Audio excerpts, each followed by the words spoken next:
વલસાડના અબ્રામા ખાતે બોથડ હથિયારથી યુવકનું ઢીમ ધાડી દેવાયું।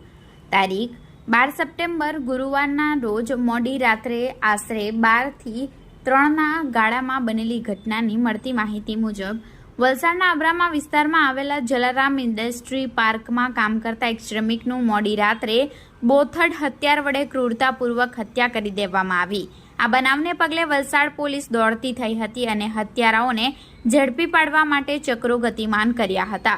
આ બનાવની ઘટના સ્થળેથી મળતી વધુ વિગતો મુજબ વલસાડ હાઈવે પર આવેલા અબ્રામા વિસ્તારમાં બની રહેલા જલારામ ઇન્ડસ્ટ્રીઝ પાર્કના પ્લોટ નંબર 25માં એક ફેક્ટરીનું કામ ચાલી રહ્યું છે, જેમાં મજૂરી કામ માટે મૂળ બિહાર શેખપુર જિલ્લાના 36 વર્ષીય પપ્પુ પાસવાન કામ કરી રહ્યો હતો અને તેની સાથે અન્ય એક દંપતી પણ મજૂરી કામ કરતા હતા, જેમાં પપ્પુ પાસવાનને માથા અને મોઢાના ભાગે હથોડા અને લોખંડના પાઇપ વડે માર મારી તેની હત્યા નિપજાવી દેવામાં આવી હતી અને તેની સાથે રહેતા દંપતી ત્યાંથી કોઈને કહ્યા વગર નીકળી જતા શંકાની સોય દંપતી પર સેવાઈ રહી છે।